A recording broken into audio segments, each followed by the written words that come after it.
And we're back with another episode of Pursuing the Perfect Pint podcast. I do think, Brent, we need a different name because the p, I must be honest, trips me up nearly every time. I have to slow down.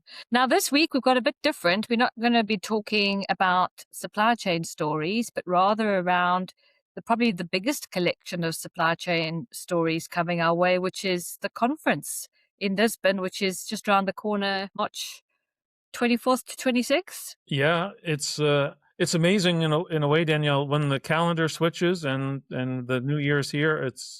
It's like maybe many people, myself maybe a little bit included, were thinking that the conference was so far off you didn't need to think about it.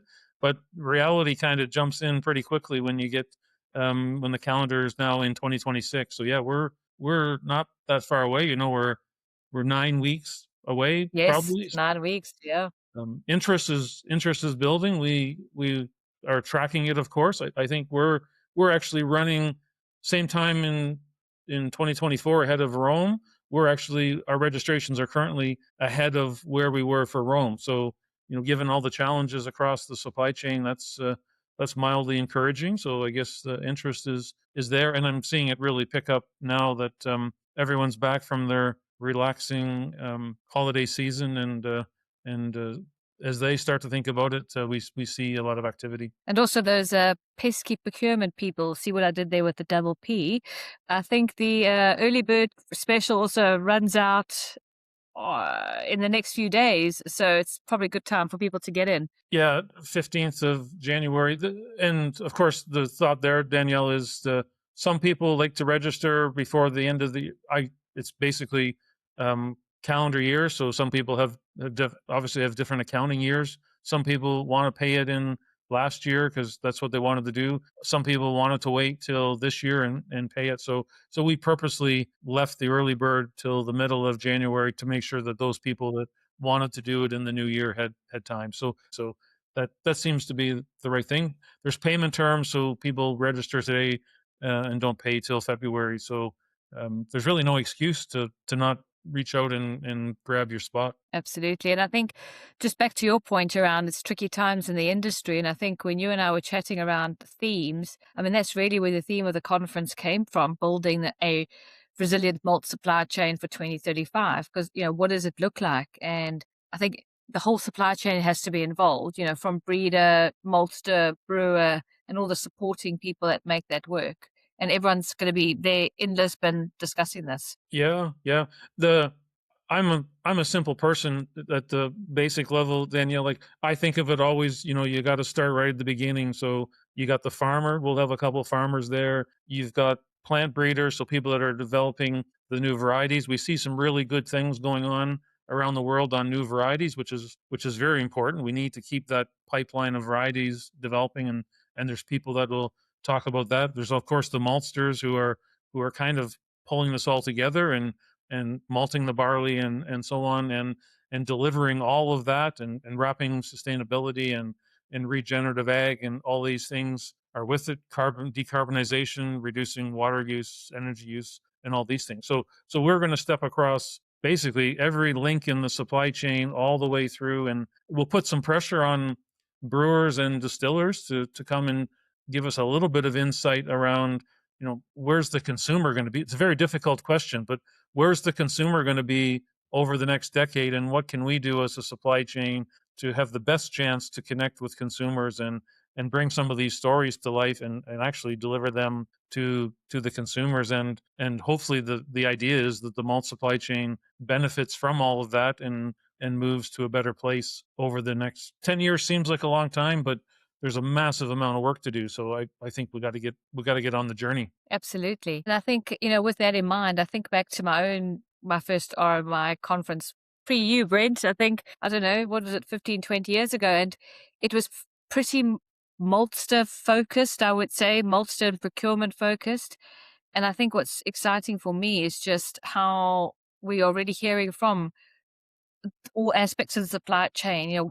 Where do the distillers and brewers see this going? How are farmers thinking about malting barley? So it's really around this full supply chain resiliency, and that's made the agenda, I think, pretty interesting for Lisbon too. Yeah, there's some things on I think hopefully we're smart enough. We look at the agenda and we look at things that we through interactions with people. So the one example that's very clear to me, I know you're a big supporter of it as well.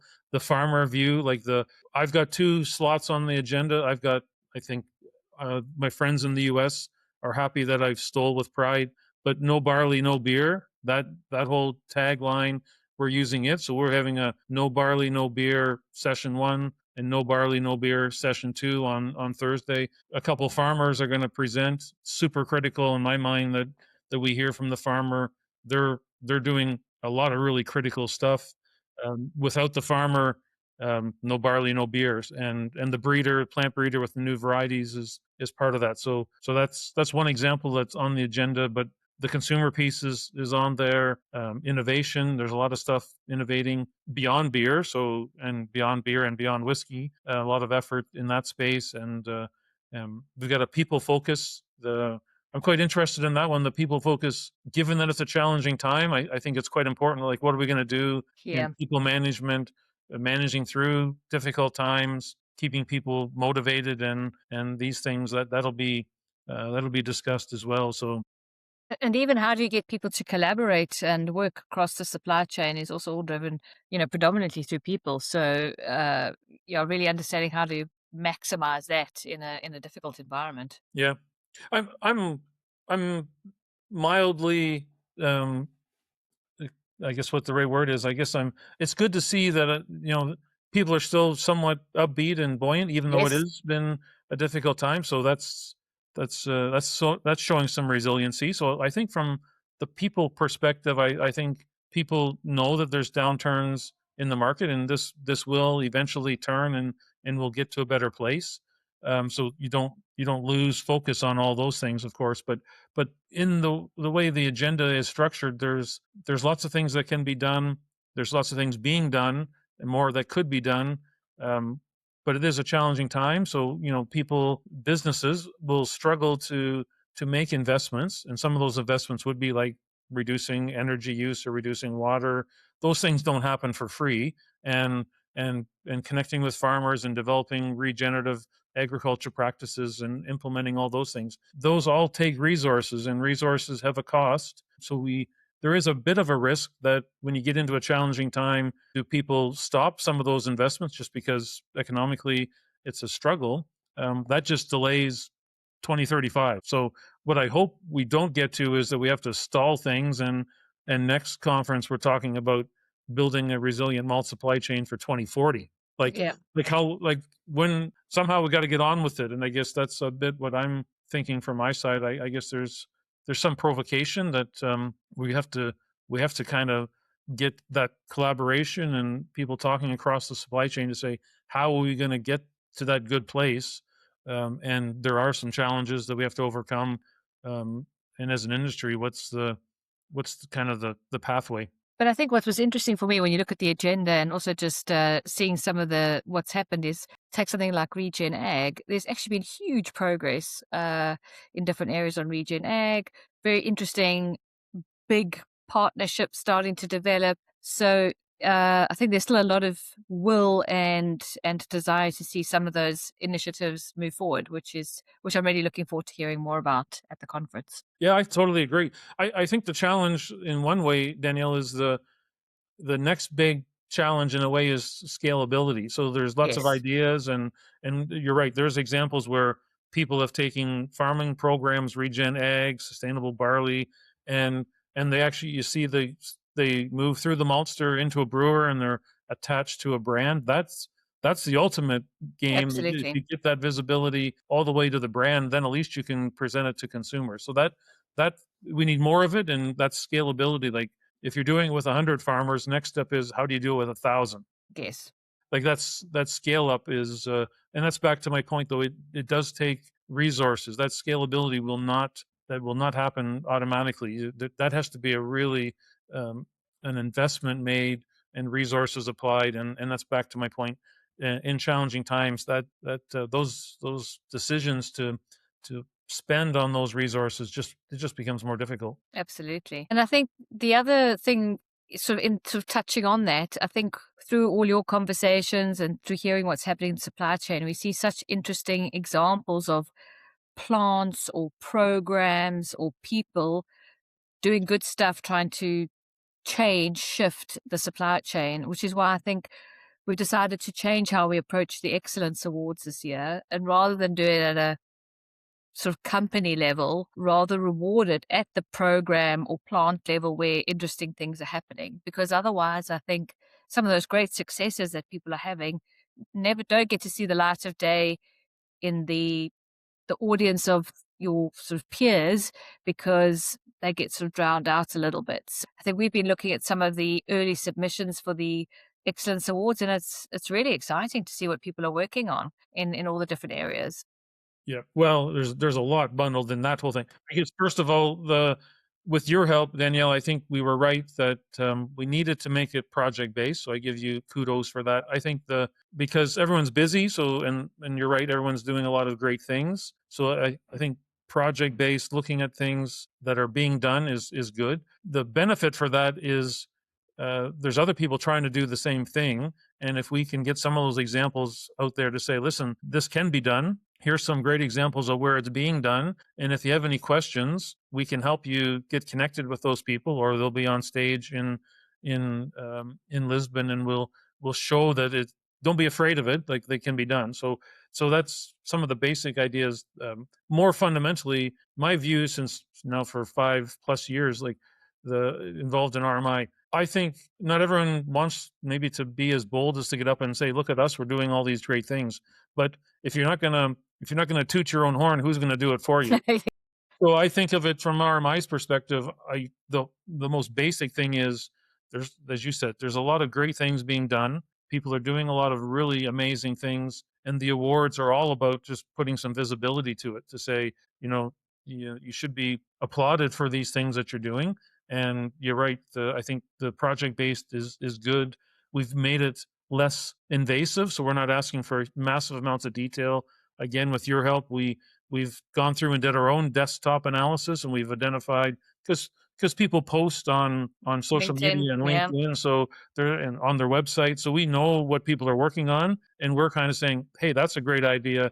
You should put it in for the awards because that's the sort of thing that these awards are really targeting. So I'm kind of interested to see the we've got a massively long list of yeah, projects that tells us that a, there's a lot of good things being done, and B, people are proud to yep, share some of the details and want to talk about it. So, and then the work falls to us to certainly make sure we know enough about it so we can look at it in some level of detail and come up with some ideas of who we want to recognize. Danielle, one of the very important things on the whole Excellence Awards is the fact that we have Bueller as our continued sponsor, and that's really good. This is years and years where yeah, we've had their support. So I guess this wouldn't happen without their support. So I think it's a huge shout out to the Bueller team for absolutely. continuing.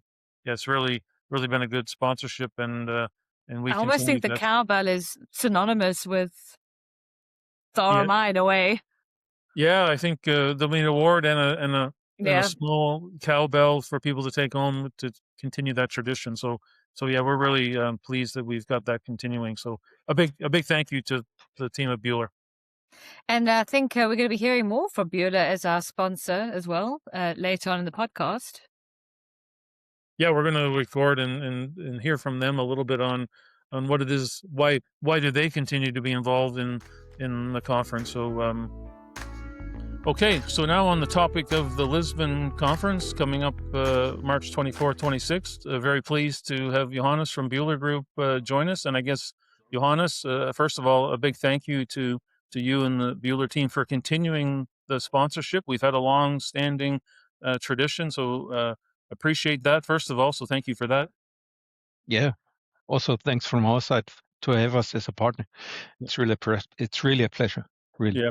And for anyone that's watching this, I guess the biggest piece around the Lisbon conference is the Excellence Awards that take place during the gala dinner, and that's where we've really had this partnership being fully in place in front of everyone. So this year we have 5 awards that we're gonna present. The cowbells will still be there, so I guess that's part of the tradition, and we really pleased that we're continuing that.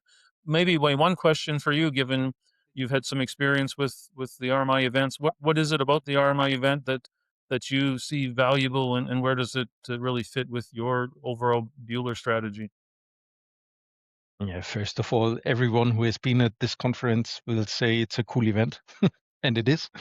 And now, leaving the joke aside, the RMI conference is, I would say, one of a few, if not even the only conference where you have decision makers over the complete beer value chain at one place. So you don't find any other conference where you can discuss with traders, growers, brewers, maltsters at one time beside your daily business. So that's really a great experience. And I think you can also find discussions around about strategy, what will happen in the industry in the next 10 to 15 years. And that's enorm valuable also for us as Bühler.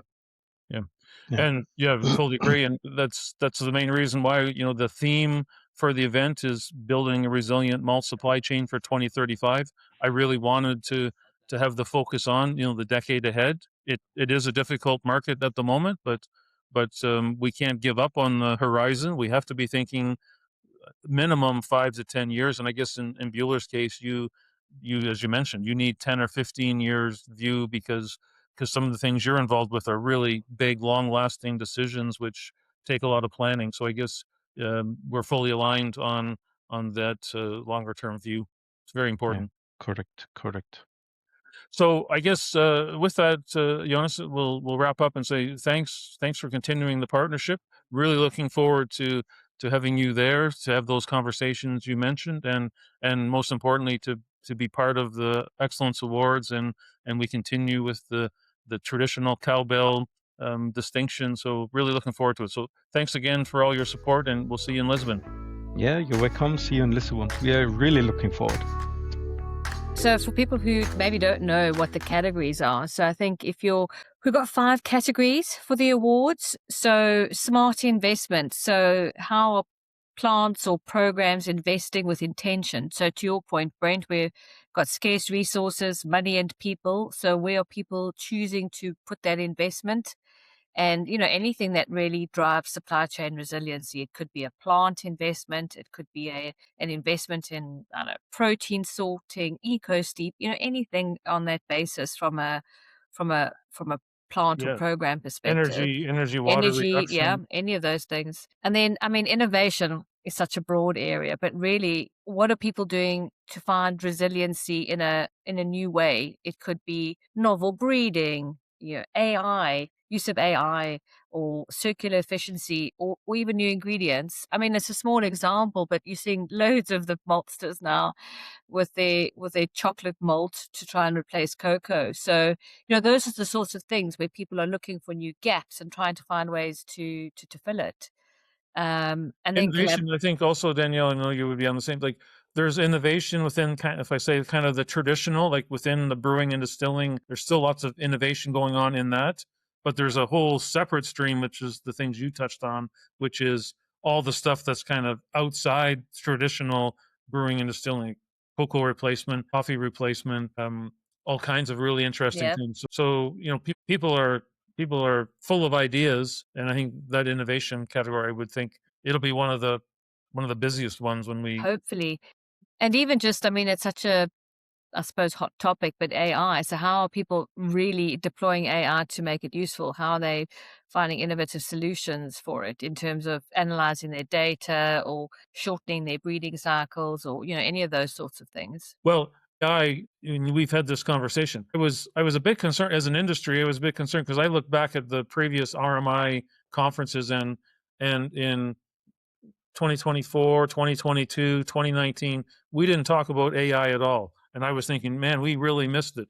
But I was reading some stuff recently, and I think it's really part of it. It's just come on so quickly, and it's here now, so we have to deal with it. But as one example, I I I was it there all the time and we just missed it? I don't think that's the case. No. I think it's really advanced very quickly. Maybe my question is, what's the next AI? But I don't have the answer for that. But is there something else out there that we haven't thought about, and that innovation piece will be maybe starting to give us a little bit of a flavor for this really Yeah, what's coming. And I mean, a category I think has also just grown dramatically, taking on from your innovation expansion is just collaboration. You're seeing so many people collaborate with across the supply chain on regen ag, water conservation, community upliftment, all sorts of things. So anyone who's doing a really good work to drive collaboration with a partner in the supply chain should be applying. And this could be at a country level, it could be at a local location, really just anything that talks to resiliency in the supply chain through a collaboration. And when that collaboration ends up, as we talked about before, and it ends up in a brand, and you start to bring that story full circle, and you actually say all this stuff has been contributing to this beer in this market, and that story has been way undersold, as we've talked about. So, and I think it starts to come to life because of that collaboration. That's kind of the lever that you use to go to the next level. And then I think, as we were just speaking about earlier, I think sustainable ecosystems, seeing a lot more regen ag pilots growing and scaling. And there are loads of examples of people really taking this to the next level, expanding out of the number of farmers, acreage, tonnage involved, already making quite bold commitments about regen ag. So we'd love to hear more about who's doing what and where for sustainable ecosystems. And I think one part of that would maybe even come back and educate me is my earlier comment when I talked about scalability. I'm pretty sure there'll be people will challenge me on that to say, hold on, we're already scaling it. Yeah. And we'll actually see it as we get into these projects and we look at those in more detail. I think there will be people that are going to demonstrate that they have actually um, started on that second wave, which is proof of concept is one thing, but scaling it up. And I would say there's some people would say, Brent, you're behind. You're behind in the news. We're already scaling this up. Yeah, we sorted it. I'm happy. I'm happy to learn along the way, so I take that positively. And then our last category is, put your money where your mouth is, really. Are you having an impact? Where are people seeing reductions in water, energy, carbon, and all those sorts of things? Really having some sort of measurable impact in the supply chain and how they're doing it. And it could be a simple tweak, it could be some investment, or it could be just, a collation of good practices, but how are people driving that impact in the supply chain? If you can measure progress, you can track it, and 100%. there's this to me this relates a lot to data. Like there's Yeah. so much data, whether it's regen ag or carbon reduction in a malting plant or brewery or water reduction use. Like there's people doing lots of effort, and they are collecting the data, so they're going to be able to say very concretely, this we've reduced our water use by X%, or our energy has been reduced by fourfold, or whatever the example is.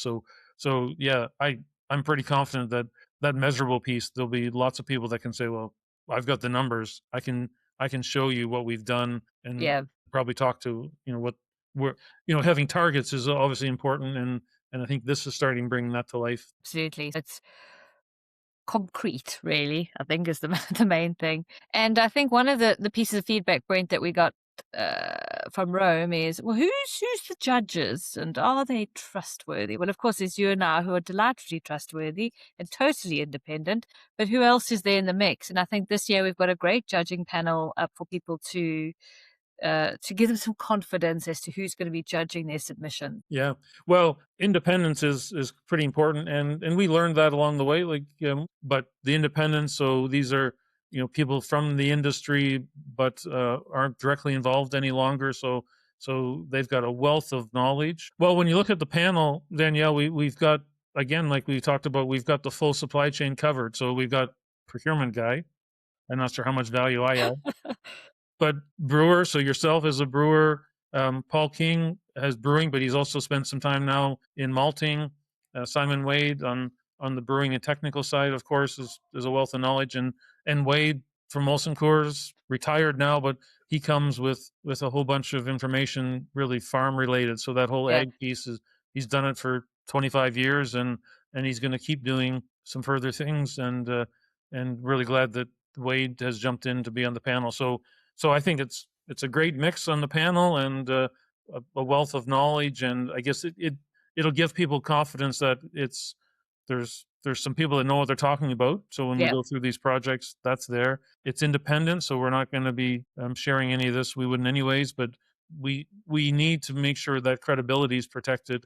Otherwise, the awards wouldn't work going forward. So we'll protect all those things, and we'll go through and review a long list of projects, and we'll recognize some people for some really good work. Yeah, and I mean, there's some really exciting submissions already, which I've been really looking forward, well, been enjoying to read. Yeah, well, we'll start sharing. We maybe not too much detail, but I think we'll start sharing the various companies that are already in the mix, and of course, I think our call out to anyone that would listen to this and what we post and so on is, if you've got an idea, it's pretty light touch. We don't need a lot of your time and effort, but if you've got an interesting idea that hits across those 5 categories, throw it at us. We'll follow up. We might have a few questions or need a bit more information, but otherwise, it's light touch. The panel will go through it, and if we have questions, of course, we'll reach out to people and make sure we're fully, up to speed with what the project is, and